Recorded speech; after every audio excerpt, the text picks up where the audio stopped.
ഞെട്ടിക്കുന്ന സഹായം, ഞെട്ടിക്കുന്ന കാര്യം കൂടി മാറുന്നത് പൊതുജനങ്ങളുടെയും മറ്റ് പ്രമുഖരുടെയും ഒക്കെ സഹായവും തേടുകയാണ് സംസ്ഥാനവും. നമുക്ക് കൈയയച്ച് സഹായം ചെയ്യേണ്ട ഒരു ഘട്ടം കൂടിയാണിത്.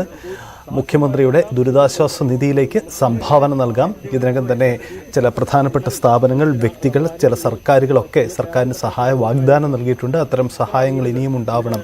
കേരളം 2 പ്രളയത്തെ അതിജീവിച്ചതാണ്. മുമ്പ് കേരളത്തിൻ്റെ ഒരു മേഖല പൂർണ്ണമായും മുങ്ങിത്താണുകൊണ്ടിരുന്ന ഒരു ഘട്ടത്തിൽ നിന്നും അതിനെ അതിജീവിക്കാൻ കേരളത്തിന് സഹായങ്ങൾ പലതുണ്ടായിട്ടുണ്ട്. നമുക്ക് വയനാട്ടിലെ അവസ്ഥയും സമാനമാണ്. ചില 2 ഗ്രാമങ്ങൾ പൂർണ്ണമായി ഇല്ലാതാവുകയാണ് ചെയ്തത്. ആ മേഖലയിൽ നഷ്ടമായവർക്കെല്ലാം തിരികെ കൊടുക്കണം. അതിന് സർക്കാരിനൊപ്പം കരുത്തു പകരാൻ സുമനസ്സുകൾക്കും കഴിയണം. അവർക്ക് നഷ്ടപ്പെട്ട വീടും സ്ഥലവും അവരുടെ കൃഷിയിടവും നാശനഷ്ടങ്ങളിലുമെല്ലാം കൊടുക്കാവുന്ന പരിധി കൊടുക്കണം. മരണത്തിനൊന്നും പ്രതിവിധിയായി നമുക്കൊന്നും നൽകാൻ കഴിയില്ല. പക്ഷേ അവശേഷിക്കുന്ന ജീവിതത്തിൽ അവർക്ക് കരുത്തു പകരാൻ, അവർക്ക് ആത്മവിശ്വാസം പകരാൻ കഴിയുന്ന ഇടപെടൽ നടത്താൻ നമുക്ക് കഴിയണം. അതാണ് നമ്മൾ ഉണ്ടാവുകയും ചെയ്യേണ്ടത്. എന്തായാലും ആ മേഖലയിലെ രക്ഷാപ്രവർത്തനമാണ് നമ്മൾ കണ്ടത്. എത്ര കണ്ട് ക്ലേശകരമായ ദൗത്യമാണ് ആ രക്ഷാസേനകൾക്ക് മുന്നിൽ അവിടെ ഉള്ളത് എന്നത് നമുക്ക് ആ ദൃശ്യങ്ങളിൽ നിന്നും കാണാൻ കഴിയും. സമാനതകളില്ലാത്ത ദുരന്തം, മുഖ്യമന്ത്രി തന്നെ അത് വിശേഷിപ്പിച്ചു. സമീപകാലത്ത് കേരളം കണ്ട ഏറ്റവും വലിയ പ്രകൃതി ദുരന്തമായി ഈ ദുരന്തം മാറുകയാണ്. ഇന്നലെ രാത്രി കിടന്നുറങ്ങിയപ്പോൾ പ്രതീക്ഷിച്ചില്ല ഞങ്ങളുടെ നാട് ഇന്ന് പുലരുമ്പോൾ ഇത്തരമൊരു അവസ്ഥയിലേക്ക് മാറുമെന്ന് ആരും കരുതിയതല്ല. അതാണ് കാണുന്നത്. പുഴയിൽ നമുക്ക് കാണുന്നത് പുഴയിലൂടെ അക്കരെയുള്ളവരെ ഇക്കരെ എത്തിക്കാൻ വേണ്ടി നടത്തുന്ന ചില ശ്രമങ്ങളാണ്.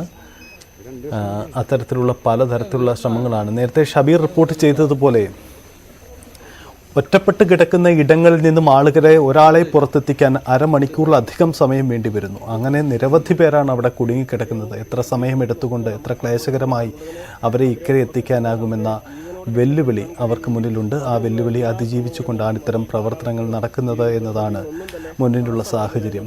എന്തായാലും പ്രതികൂല സാഹചര്യത്തിലും അവരൊക്കെ ഈ ഒരു മേഖലയിൽ സജീവമായിട്ട് തന്നെ തുടരുന്നത്. രാവിലെ മുതൽ ഈ ഒരു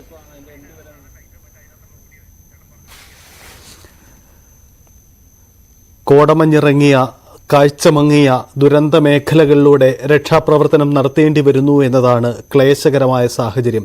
അവിടെ ഒരുക്കേണ്ട സാധനങ്ങൾക്ക്, അവിടെ ഒരുക്കേണ്ട സൗകര്യങ്ങൾക്ക് ഇപ്പോൾ ഒരു മുൻഗണനയുണ്ട്, ഒരു പ്രയോറിറ്റി ഉണ്ടാവേണ്ടതുണ്ട്. ഇപ്പോൾ ആവശ്യം അവിടെ മതിയായ വെളിച്ചവും സൗകര്യങ്ങളുമാണ് രക്ഷാപ്രവർത്തനം നടത്തുന്നതിന് വേണ്ടി. രക്ഷാപ്രവർത്തകർക്കും ഒപ്പം കുടുങ്ങിക്കിടക്കുന്നവർക്കും ആഹാരവും മറ്റ് ഭക്ഷണ പദാർത്ഥങ്ങളും നമുക്കവിടെ നൽകേണ്ടതുണ്ട്. അവരുടെ ജീവൻ നിലനിർത്തണം. CV അനുമോദ് ചേരുന്നു. അനുമോദ്, നമ്മൾ നേരത്തെ സംസാരിക്കുമ്പോൾ കോടമഞ്ഞിറങ്ങി രക്ഷാപ്രവർത്തനം വെല്ലുവിളി ഉയർത്തുന്നതാണ്. പക്ഷേ ഇപ്പോൾ സമയം വീണ്ടും വൈകിയാണ്. അവിടേക്ക് ഇരുട്ട് പടർന്നു തുടങ്ങിയോ? രക്ഷാപ്രവർത്തനം ഈ രാത്രിയിൽ എങ്ങനെ മുന്നോട്ട് കൊണ്ടുപോകും? എന്താണ് ഈ ദൗത്യ സംഘങ്ങളുടെ ആലോചന?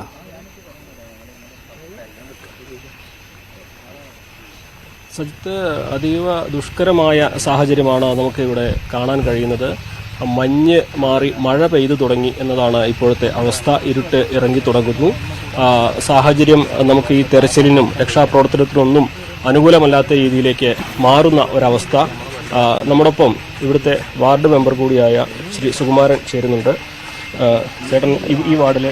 ഞാൻ ഈ വാർഡിൽ തന്നെ ഉള്ളതാണ്. എന്താണ് രക്ഷാപ്രവർത്തനത്തിന്റെ കാര്യത്തിൽ ഇപ്പോൾ പറയുന്നത്? എല്ലാവരും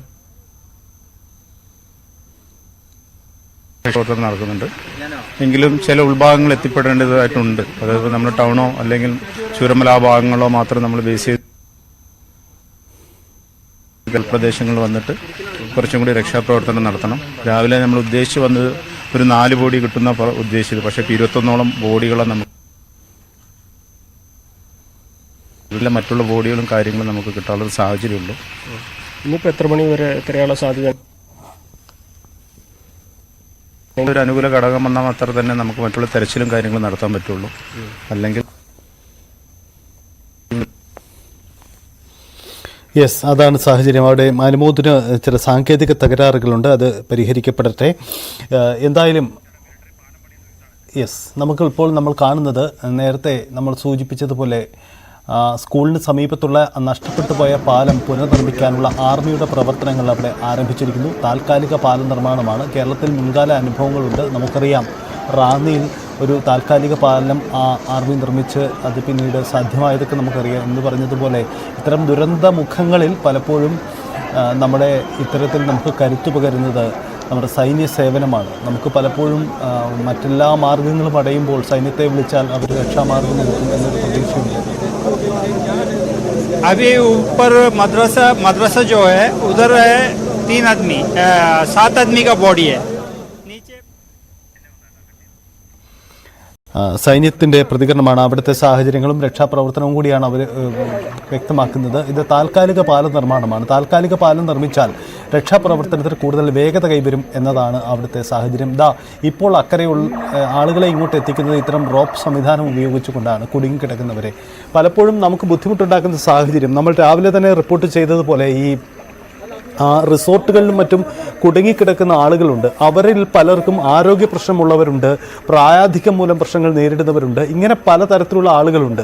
ഇവരെയൊക്കെ ചികിത്സ നൽകുക എന്നൊരു വെല്ലുവിളിയുണ്ട്. പക്ഷേ ഇവർക്ക് ചികിത്സ നൽകാൻ കഴിയുന്ന ഒരു സാഹചര്യം ഇപ്പോഴില്ല. കാരണം അവരുടെ അടുത്തേക്ക് എത്താൻ കഴിയുന്നില്ല എന്നൊരു പ്രശ്നമുണ്ട്.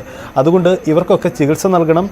അതുകൊണ്ട് ഈ മെഡിക്കൽ ടീം കൂടി ഈ ദൗത്യ സേനാംഗങ്ങൾക്കൊപ്പം പ്രവർത്തിക്കുന്നു എന്നതാണ് അവിടുത്തെ ഒരു പ്രത്യേകത. ഇതിനുവേണ്ടി സംസ്ഥാന ആരോഗ്യ വകുപ്പും പ്രത്യേക സംവിധാനങ്ങൾ ഒരുക്കിയിട്ടുണ്ട്. കാരണം ദുഷ്കരമായ ഈ പ്രവൃത്തികൾക്കിടയിൽ അവർക്ക് അവരുടെ ജീവൻ നിലനിർത്താൻ മതിയായ ചികിത്സ നൽകാൻ ആരോഗ്യവും ഭക്ഷണവും ഒക്കെ ഉറപ്പുവരുത്തുന്നതിന് വേണ്ടിയുള്ള ശ്രമങ്ങൾ കൂടി ഇതിനിടയിൽ നമുക്ക് നടത്തേണ്ടതുണ്ട്. സുരക്ഷിതമായൊരിടത്ത് തൽക്കാലത്തേക്ക് മാറി നിൽക്കുക, പക്ഷേ അവിടെ വെള്ളവും ഭക്ഷണവും ഉറപ്പുവരുത്തുക, ഒപ്പം ചികിത്സയും ഉറപ്പുവരുത്തുക. ഇതിനായിരിക്കും ഇപ്പോൾ പ്രാമുഖ്യം നൽകുക. തൽക്കാലം ഇവരെ സുരക്ഷിതമിടം, വീടും ഒക്കെ നഷ്ടപ്പെട്ടവർ, വീടും കിടപ്പാടവും സ്ഥലവും എല്ലാം നഷ്ടപ്പെട്ടവർക്ക് തൽക്കാലം ഒരു ദുരിതാശ്വാസ ക്യാമ്പുകൾ ഒരുക്കുന്നുണ്ട്. അവിടേക്ക് മാറാം. അതല്ലെങ്കിൽ ഇപ്പോൾ സുരക്ഷിതമായ ഏതെങ്കിലും സ്ഥലമുണ്ടെങ്കിൽ അവിടെ തന്നെ നിൽക്കുക. അവിടേക്ക് തന്നെ നമുക്ക് കൂടുതൽ സുരക്ഷിതമായ ഇടത്തേക്ക് മാറാം. കാലാവസ്ഥയിൽ മാറ്റമുണ്ടാകും. സുരക്ഷാ സംവിധാനങ്ങൾ, ദുരിതാശ്വാസ പ്രവർത്തനങ്ങൾ കൂടുതൽ ഏകോപിപ്പിക്കാൻ നമുക്ക് കഴിയും. നേരത്തെ മന്ത്രിമാരുടെ സംഘമടക്കം അവിടേക്ക് വരുന്നുണ്ട്. ഒപ്പം പ്രമുഖ മന്ത്രി മുഹമ്മദ് റിയാസ് ഉണ്ട്, റവന്യൂ മന്ത്രി കെ രാജനുണ്ട്. അങ്ങനെ മന്ത്രിമാരുടെ സംഘം ദുരന്ത മേഖലയിൽ സന്ദർശിച്ച് അവിടുത്തെ പ്രവർത്തനങ്ങൾ വിലയിരുത്തുകയാണ്. എന്തായാലും നമുക്ക് സമാനതകളില്ലാത്തൊരു ദൗത്യം ഏറ്റെടുക്കേണ്ടി വരുന്നു എന്നാണ് സാഹചര്യം. അനുമോദ്, വെളിച്ചക്കുറവ് നമ്മുടെ ദൗത്യത്തെ പ്രതിസന്ധിയിലാക്കുമോ എന്നൊരു ആശങ്ക നമുക്ക് മുന്നിലുണ്ട്. ഈ വെളിച്ചക്കുറവ് പരിഹരിക്കുന്നതിന് വേണ്ടി ഈ ദുരന്ത നിവാരണ സേനാംഗങ്ങളുടെ മുന്നിൽ ദൗത്യ സേനാംഗങ്ങൾക്ക് മതിയായ വെളിച്ചമൊരുക്കാൻ സംവിധാനങ്ങളുണ്ടോ, അതല്ലെങ്കിൽ ഇവർക്ക് ബാക്ക് സപ്പോർട്ട് നൽകാനുള്ള സംവിധാനങ്ങളൊക്കെ അവിടെ ഒരുങ്ങി വരുന്നുണ്ടോ? അത്തരം സുസജ്ജമാണോ ഇപ്പം നമ്മുടെ ഈ മേഖല? സജിത്ത്, നിലവിലെ സാഹചര്യത്തിൽ കാലാവസ്ഥയും ഇരുട്ടും സമയം വൈകി വരുന്നതോടും കാലാവസ്ഥയും ഇരുൾ നിറയുന്ന അവസ്ഥയും ഒക്കെ ഈ തെരച്ചിലിന്റെ രക്ഷാപ്രവർത്തനത്തിന് തടസ്സമാകുന്ന ഒരു സാഹചര്യമാണ് തീർത്തിരിക്കുന്നത്. കാരണം ഒട്ടും പ്രതീക്ഷിക്കാൻ കഴിയുന്ന കാലാവസ്ഥയല്ല ഇപ്പോൾ ഇവിടെ ഉള്ളത്. എപ്പോൾ വേണമെങ്കിലും കനത്ത മഴ പെയ്തേക്കാം, കോടമഞ്ഞിറങ്ങിയേക്കാം. അതിനെല്ലാം അപ്പുറത്ത് വെളിച്ചം ഇവിടെ ഇനിയും വേണ്ടതുണ്ട്. കാരണം ഈ രക്ഷാപ്രവർത്തനം തുടങ്ങി മണിക്കൂറുകളാവുമ്പോഴും വേണ്ടത്ര വെളിച്ച സംവിധാനങ്ങൾ ഇവിടേക്ക് എത്തിയിട്ടില്ല എന്ന ഒരു പ്രധാന കാര്യം തന്നെയാണ് രക്ഷാപ്രവർത്തകരൊക്കെ തന്നെ പങ്കുവയ്ക്കുന്നത്. ഇത് ഏതെങ്കിലും 1-2 മേഖലയിൽ മാത്രമായിട്ട് ഈ ഒരു തെരച്ചിൽ ഒതുക്കി നിർത്താൻ കഴിയുന്നതല്ല. എവിടെയെല്ലാം ആളുകളുണ്ട് എന്ന് അറിയാൻ കഴിയാത്തത്ര വിസ്തൃതിയിലാണ് ഈ ഒരു ദുരന്തം ഉണ്ടായിരിക്കുന്നത്. അപ്പോൾ ഇവിടെയൊക്കെ വെളിച്ചം എത്തിച്ച് തെരച്ചിൽ നടത്തിയാൽ മാത്രമാണ് രാത്രി ഇത്തരത്തിലുള്ള പരിശോധനകൾ പൂർത്തിയാക്കാൻ കഴിയുകയുള്ളൂ. പക്ഷേ അതിനുള്ള നിലവിലെ സാഹചര്യത്തിൽ പരിമിതമായ വെളിച്ച സംവിധാനങ്ങളാണുള്ളത് എന്നുള്ളതാണ് യാഥാർത്ഥ്യം. അതുപോലെ തന്നെ അങ്ങനെയുള്ള മറ്റ് തെരയുവാൻ മണ്ണിനടിയിലേക്ക് തെരയാനുള്ള സംവിധാനങ്ങൾ കൂടി വേണ്ടതുണ്ട്. അതും ഇന്നത്തെ